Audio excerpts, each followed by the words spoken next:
Hello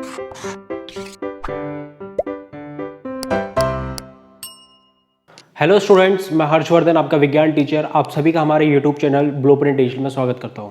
बच्चों, हम लोगों ने कक्षा 9 का अध्याय 3 स्टार्ट कर दिया था और ये इस अध्याय पर आज हमारी भाग 3 यानी कि तीसरी वीडियो है। ठीक है बच्चों, इस अध्याय का नाम क्या है? परमाणु और अणु, जिसी को हम लोग इंग्लिश में क्या भी बोलते हैं? Atoms and molecules. ठीक है बच्चों, अब जो हमारी पिछली वीडियोस थी भाग 1 और भाग 2, वहां पर हम लोगों ने समझा था कि रासायनिक संयोग के नियम क्या होते हैं। ठीक है बच्चों, तो हम लोगों ने वहां पर समझा था कि जो हमारे नियम होते हैं रासायनिक संयोग के नियम, वो कितने होते हैं? 2 प्रकार के होते हैं। एक द्रव्यमान के संरक्षण का नियम और दूसरा स्थिर अनुपात का नियम। ठीक है बच्चों, तो ये हम लोग पहली और दूसरी वीडियो में पूरा अच्छे से डिस्कस कर चुके हैं। इसके ऊपर न्यूमेरिकल्स भी आते हैं बच्चों, वो भी हम लोगों ने समझ लेते अच्छे से, उनको भी हम लोगों ने सॉल्व कर लिया था। आज की इस वीडियो में बच्चों हम लोग क्या पढ़ेंगे कि डाल्टन का परमाणु सिद्धांत क्या है, यानी कि डाल्टन्स एटॉमिक थ्योरी, वो हम लोग आज समझेंगे। लेकिन बच्चों इंपॉर्टेंट चीज क्या है कि ये जो एटॉमिक थ्योरी है वो रासायनिक संयोग के नियम पर ही आधारित है। इस थ्योरी में इन दोनों नियमों का भी कुछ ना कुछ वर्णन आता है। तो आप इस वीडियो को समझने से पहले पहली जो भाग 1 था और भाग 2 था उन वीडियोस को भी अच्छे से पढ़ ले। ठीक है बच्चों, तो बच्चों आइए स्टार्ट करते हैं आज की वीडियो को। पर वीडियो को स्टार्ट करने से पहले मैं सभी से निवेदन करना चाहूंगा कि आप हमारे चैनल को सब्सक्राइब करें, हमारी वीडियो को लाइक करें और अपने दोस्तों के साथ ज़्यादा से ज़्यादा शेयर करें। आपके जो भी डाउट्स हैं वो आप हमसे कमेंट सेक्शन में जाकर के पूछ सकते हैं। तो बच्चों आइए स्टार्ट करते हैं आज की वीडियो को। अब बच्चों हम लोग बात करते हैं डाल्टन के परमाणु सिद्धांत की, जिसे हम लोग इंग्लिश में क्या बोलते हैं? Dalton atomic theory. तो बच्चों ये क्या कहता है? ये सिद्धांत जो था जॉन डाल्टन ने दिया था और उन्होंने ये बोला कि जितने भी हमारे इस दुनिया में पदार्थ हैं वो बहुत सारे छोटे छोटे जो सूक्ष्म जो हमारे कण होते हैं उनको मिलाकर के बनता है। ठीक है, जो कि हमें आसानी से दिखाई नहीं देते हैं। तो ये सिद्धांत क्या कहता है बच्चों? यह सिद्धांत कि संपूर्ण पदार्थ, यानी कि इंग्लिश में हम लोग इसको क्या बोलते हैं? मैटर। पदार्थ का मतलब क्या होता है? मैटर। संपूर्ण पदार्थ अत्यंत सूक्ष्म अदृश्य कणों यानी परमाणुओं का बना है। अब यहां पर अत्यंत सूक्ष्म यानी कि बहुत ही छोटे छोटे होंगे वो, और अदृश्य यानी कि वो हमें सही से दिखाई नहीं देते हैं। वो अगर हम लोग अपनी नेकेड आइट से देखेंगे तो वो हमें दिखाई नहीं देंगे। तो जितने भी संपूर्ण पदार्थ हैं यानी मैटर है वो बहुत सूक्ष्म यानी छोटे छोटे, अदृश्य यानी कि प्रॉपर दिखाई नहीं देते हैं, से कणों यानी कि एटम से बना होता है। ठीक है बच्चों, और द्रव्य का परमाणु सिद्धांत कहलाता है। तो यही जो उन्होंने लाइन बोली है इसी को हम लोग क्या बोलते हैं? द्रव्य का परमाणु सिद्धांत। ठीक है बच्चों, और इंग्लिश में क्या बोलेंगे? Dalton atomic theory. तो उनका कहना यह था कि जितने भी हमारे पदार्थ हैं वो सब किससे बने हैं? बहुत छोटे छोटे कणों को मिलाकर के एक पदार्थ बनता है, और वो जो कण होते हैं वो हमें प्रॉपरली दिखाई नहीं देते हैं। यही जो हमारा सिद्धांत है वो क्या बनता है? डाल्टन का परमाणु सिद्धांत। ठीक है बच्चों, दूसरा पॉइंट क्या इंपॉर्टेंट है? डाल्टन ने यह सिद्धांत 1808 में प्रस्तुत करा था। ठीक है बच्चों, तो 1808 में आया था और सीधा सीधा मतलब क्या निकलता है कि जितने भी पदार्थ हैं वो बहुत छोटे छोटे पदार्थ कणों को मिलाकर के बनता है। बच्चों जब भी हम लोग बात करते हैं डाल्टन एटॉमिक थ्योरी की, तो उन्होंने इस थ्योरी पर, इस सिद्धांत पर बहुत सारे कुछ पॉइंट्स बोले हैं, वो हम लोग एक एक करके डिस्कस करेंगे। तो देखो क्या है, हेडिंग क्या है? डाल्टन के द्रव्य के परमाणु सिद्धांत के विविध अभिग्रहित निम्न प्रकार हैं। यानी कि बहुत सारे अजम्पशंस, बहुत सारे पॉइंट्स हैं जो इस थ्योरी से रिलेटेड हैं, वो हम लोग एक एक करके पढ़ेंगे। ठीक है बच्चों, देखो पहला पॉइंट क्या बोलता है? संपूर्ण द्रव्य परमाणु एटम्स नामक अत्यंत सूक्ष्म कणों से बना हुआ है। तो पहला पॉइंट क्या है कि उन्होंने बोला कि जितने भी हमारे पदार्थ हैं, मैटर है, वो बना किससे होता है? बहुत सारे छोटे छोटे सूक्ष्म कणों से मिलकर के बना होता है। तो ये हमारा पहला पॉइंट था। ठीक है बच्चों, दूसरा पॉइंट क्या है? परमाणुओं को विभाजित नहीं किया जा सकता है। अब जिनसे भी वो परमाणु, जो मैटर है हमारा, जिन परमाणुओं से वो मिलकर बना है, उसको हम लोग आगे विभाजित नहीं कर सकते हैं। यानी कि वो पहले से ही अपने आप में बहुत ही छोटा होगा, उसको अगर हम आगे और तोड़ना चाहें तो हम उसे तोड़ नहीं सकते हैं। ये इसका दूसरा पॉइंट था। तीसरा पॉइंट क्या कहता है बच्चों? परमाणुओं को ना तो बनाया जा सकता है और ना ही नष्ट किया जा सकता है। तो जो भी हमारे परमाणु होते हैं, ना तो हम उसे बना पाएंगे और ना ही उसे नष्ट कर पाएंगे। ये हमारा तीसरा पॉइंट कहता है। ठीक है बच्चों, तो किसी भी रासायनिक गुणधर्मों के हिसाब से रासायनिक अभिक्रिया में ना तो परमाणु को बना सकते हैं और ना ही उसको नष्ट कर पाएंगे। ठीक है बच्चों, फोर्थ पॉइंट क्या कहता है? परमाणु अनेक प्रकार के हैं, जितने तत्व हैं उतने ही प्रकार के परमाणु हैं। तो उन्होंने ये भी बोला है कि जितने भी हमारे एटम्स होते हैं यानी परमाणु होते हैं वो एक तरह के नहीं है। जैसे जैसे हमारा एलिमेंट यानी कि तत्व होगा, यहाँ पर तत्व क्या है, एलिमेंट, तो जैसे जैसे हमारा एलिमेंट होगा, क्योंकि जो एलिमेंट है वो बना किससे, बेसिकली परमाणु से, तो जैसे जैसे हमारा तत्व होगा वैसे ही उतने उतने प्रकार के हमारे परमाणु भी होंगे। तो परमाणु एक जैसे नहीं है, अलग अलग तरीके के हैं। ठीक है बच्चों। नेक्स्ट पॉइंट क्या बोलता है बच्चों, किसी दिए हुए तत्व के सभी परमाणु समान द्रव्यमान, आकार तथा रासायनिक गुणधर्मों के होते हुए प्रत्येक बात में समान है। अब देखो यहां पर दोनों पॉइंट देखना।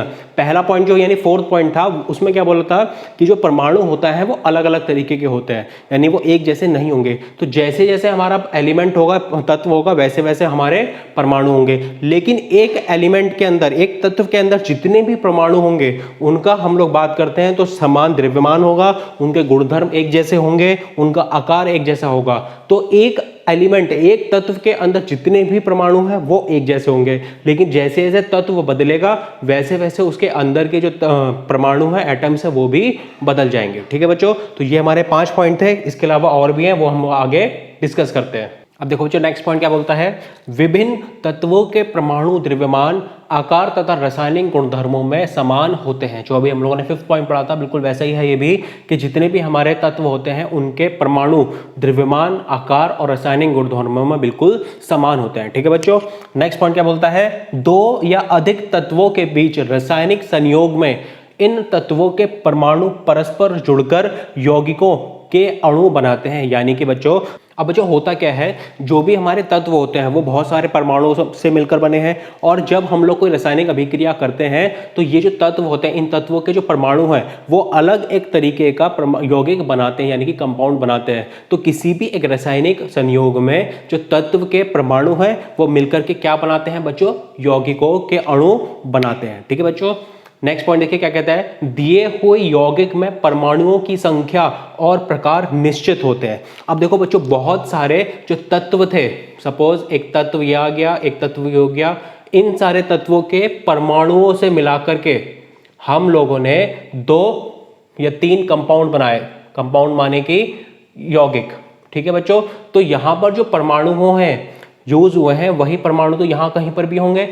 तो जितने परमाणु हम लोगों ने यहां पर थे उतने ही परमाणु यहां पर भी मिलेंगे। ठीक है। तो संख्या और उनका प्रकार जो होगा वो बिल्कुल बराबर होगा। ठीक है बच्चों। और ये चीज इंपॉर्टेंट है कि जितने भी तत्व होते हैं उनके परमाणुओं को मिला करके रासायनिक अभिक्रिया से हम लोग कंपाउंड यानी कि यौगिक बनाते हैं। ठीक है बच्चों।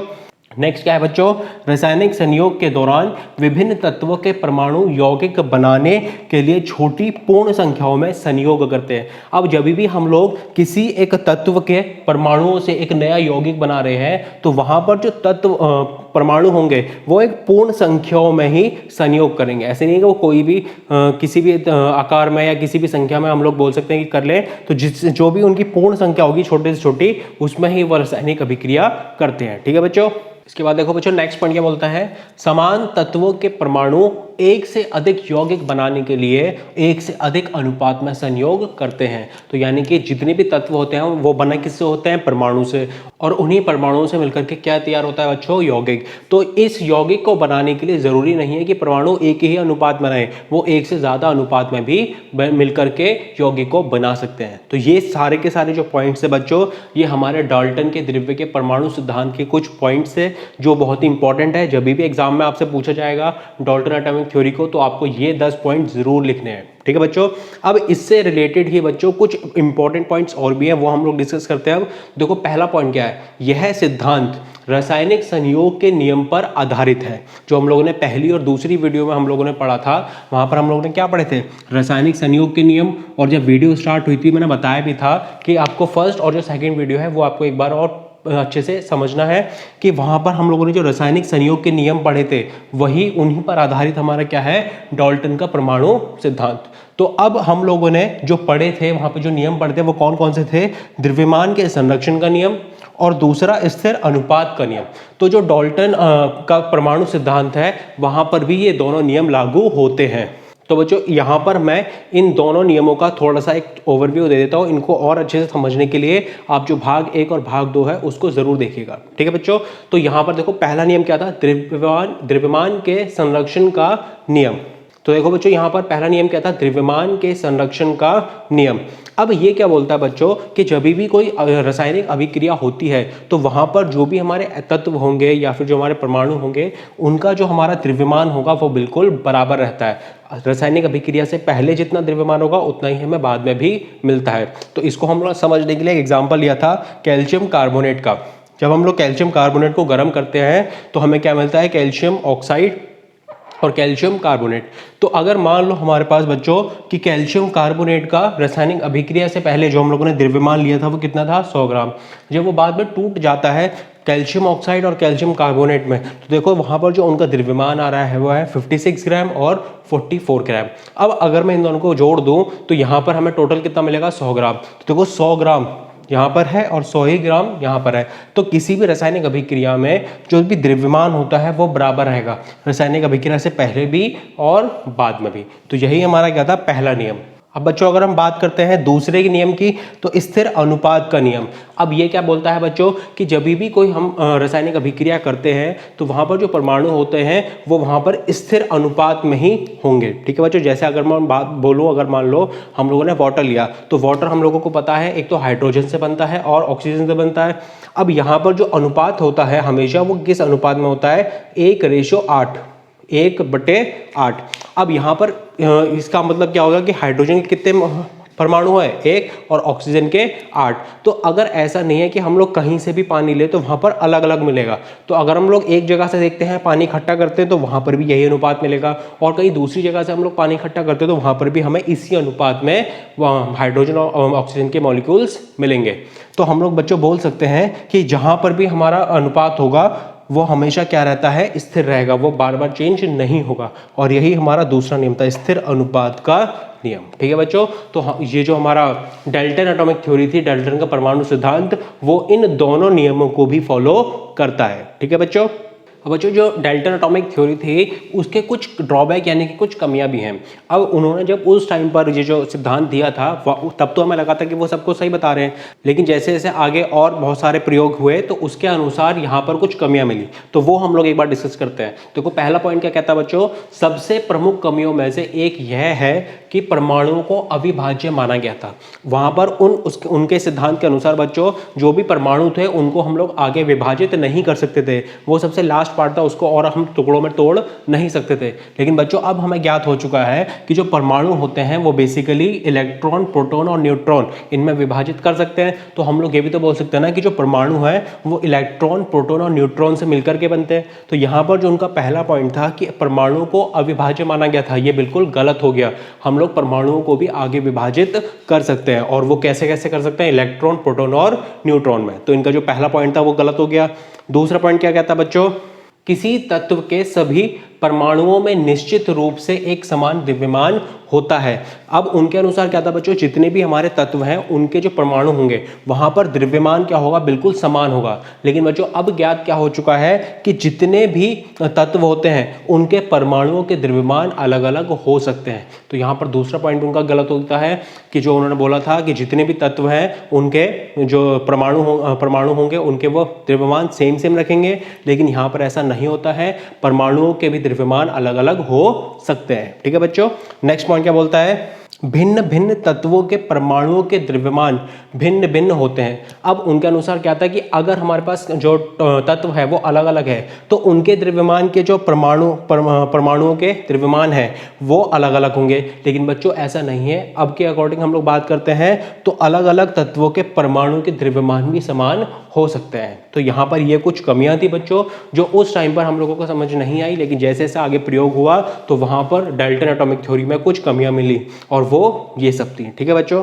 अब बच्चों अभी तक हम लोगों ने जो पढ़ा है उसके ऊपर एक हम लोग प्रॉब्लम सॉल्व करते हैं। प्रॉब्लम पर कहती है ऑक्सीजन और बोरोन के यौगिक के 0.24 ग्राम नमूने के विश्लेषण से बोरोन के 0.096 ग्राम और ऑक्सीजन के 0.144 ग्राम पाए गए। ठीक है बच्चों, यानी कि हमारे पास क्या था, एक यौगिक था किसका, ऑक्सीजन का और बोरोन का, और उस नमूने से अगर हम उसे अलग अलग करते हैं तो ऑक्सीजन कितना मिलता है 0.144 ग्राम और बोरोन कितना मिलता है 0.096 ग्राम।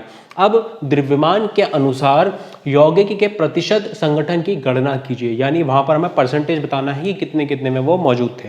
तो बच्चों अगर हम लोग बात करते हैं यौगिक में बोरोन का द्रव्यमान वो कितना है 0.096 ग्राम, और यौगिक का जो द्रव्यमान है वो कितना है बच्चों 0.24 ग्राम। यौगिक का द्रव्यमान कितना था 0.24 ग्राम।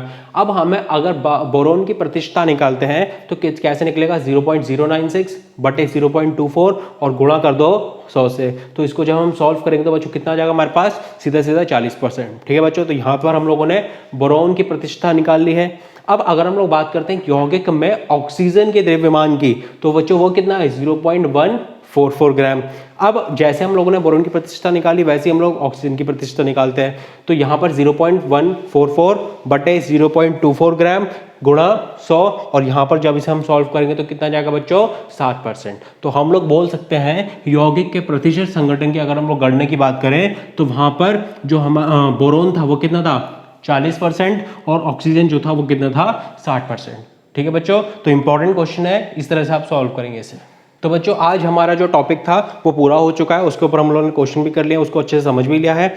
अब आगे के जो टॉपिक होंगे वो हम लोग नेक्स्ट वीडियो में कवर करेंगे। तो आज की वीडियो के लिए बस इतना ही, मिलते हैं हम लोग नेक्स्ट वीडियो में। पर जाने से पहले मैं सभी से निवेदन करना चाहूँगा कि अगर आपको ये वीडियो अच्छी लगी है तो इसे प्लीज़ लाइक करें, अपने दोस्तों के साथ शेयर करें, हमारे चैनल को सब्सक्राइब करना ना भूलें। तो बच्चों मिलते हैं हम लोग नेक्स्ट वीडियो में। Thank you.